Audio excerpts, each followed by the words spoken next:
who's in and who's out tonight?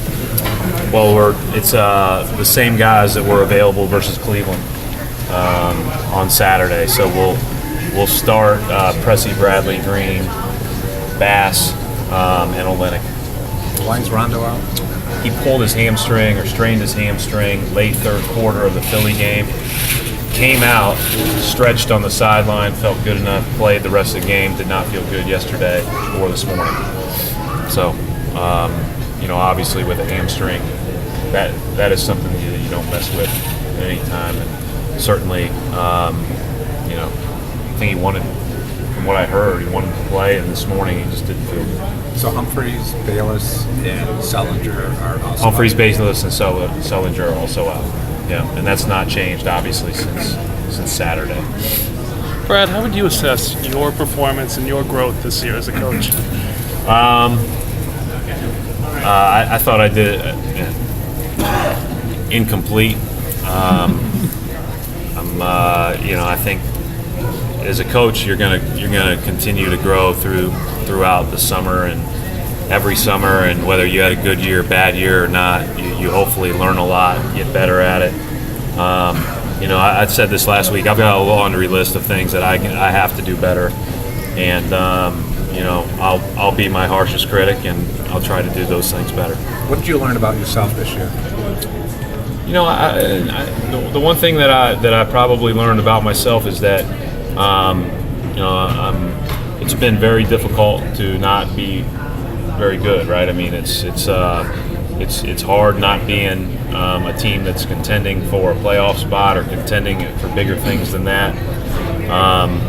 But the thing that I'm proud of is that the team, the coaches, the staff, I thought really put in the work for every single game, every single day. I told them this morning, I said, as we went through the walkthrough and we prepared like we did for the first game of the season, those guys have done a pretty good job of that all year. And so the thing that I probably feel most comfortable with is that, regardless of circumstance, we came to work and we tried to get better and ultimately do our best. And, unfortunately, it hasn't been good enough on a lot of nights.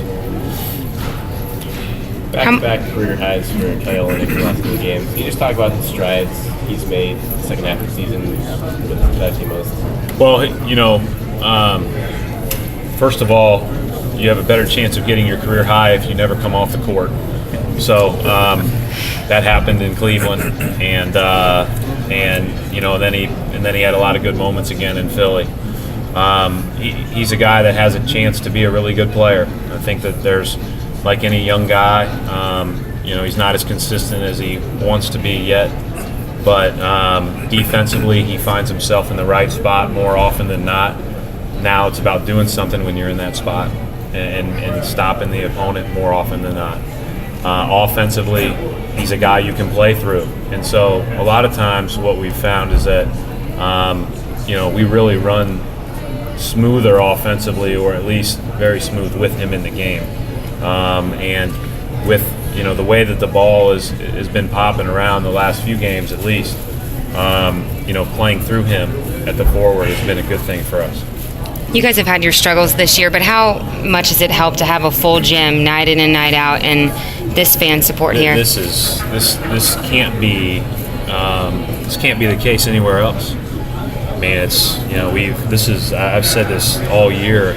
Fans are amazing. I mean, I told our team today, Phil Pressey dove on that ball the other night. I mean, it was like, I don't know what late May's like because I've never been here, but I was here for maybe an early June Eastern Conference final game, but it felt like that kind of atmosphere and that kind of reaction to just playing the game the right way. And I've got a great appreciation for the fans in this town and for the people in this town, because our atmospheres have been second to none. And, to be quite candid, our team has a long way to go. So, I think the fans have been, a terrific part of the year for me. Do you expect to have to undergo another rebuilding year next year, or do you think Danny will make enough changes so you won't have to? Well, I think, first of all, Bill, I think that the guys that'll be back, and we don't know exactly who that'll be, right? But the guys that'll be back will be better. I'll be better. I think that does that guarantee that you're going to be, really good or significantly better? No, because you still have to night in, night out beat the opponent who is also improving and also getting better. So at the end of the day, I think a lot of it will be determined on how much we all improve in the course of the offseason and what pieces we add that complement the people that are already here. Whether they're go-to guys or whether they're complementary guys that just fit well. There's a chance that we could be, there's a chance that we could really be looking at both of those. And I think that at the end of the day, we'll see how that shakes itself out. But the guys that are here will be better if they're back.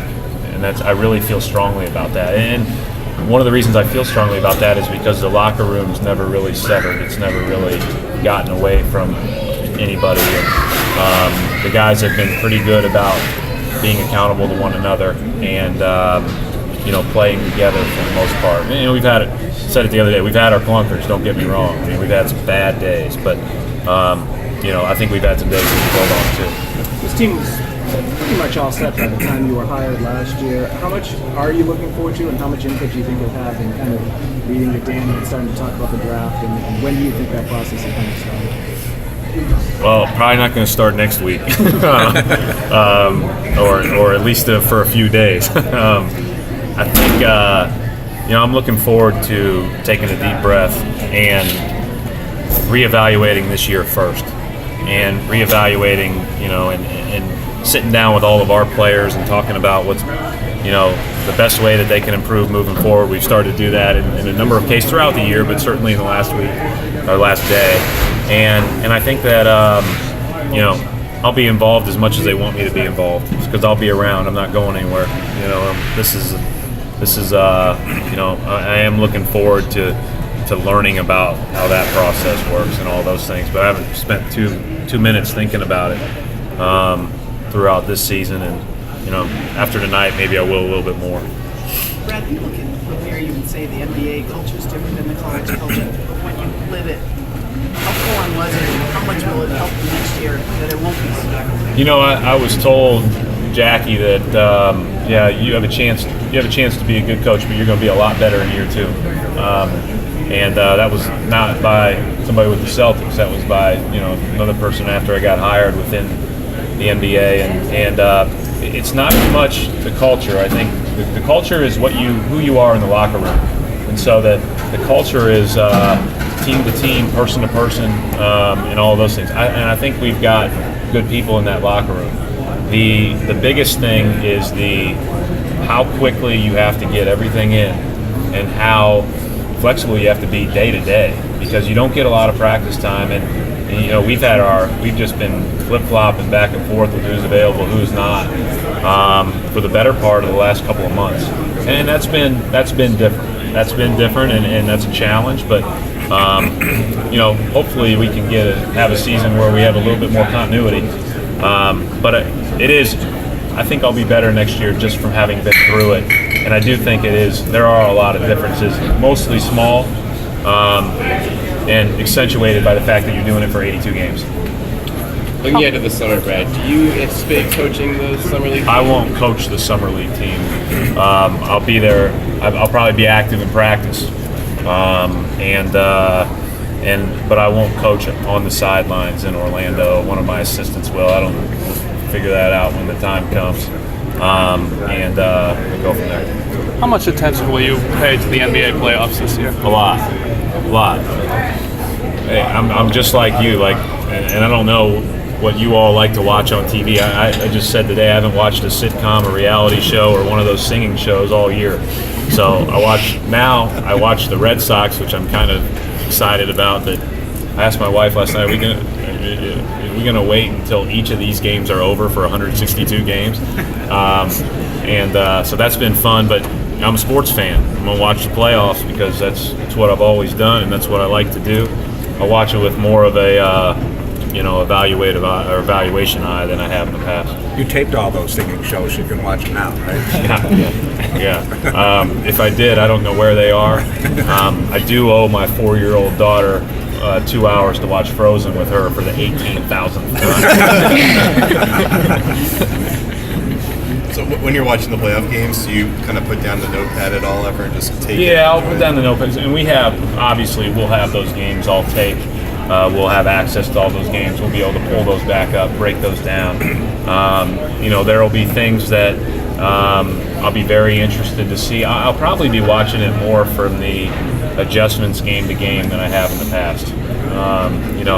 As far as actions go, as far as how people defend in their base system, you learn those things through 82 games. But just seeing and having an eye on what people are doing game to game, specific to who they have and who they are, will be interesting to watch, especially after being through this. Thanks, Coach, Coach. how do you have the guys inspired to play this late this season? Well, I don't know that I have. What I do think is this town and this community has. And we talked about the fans earlier, and I've talked about how important it is to play through each buzzer and play through the whole season with the spirit that this town deserves and that this town really is embodied, and that's been important to us. And again, we have had nights where we didn't do that, but those have been hopefully fewer and far between. That's important to me. That's really important to me, to play the game the right way and to bring nothing back to the locker room with you.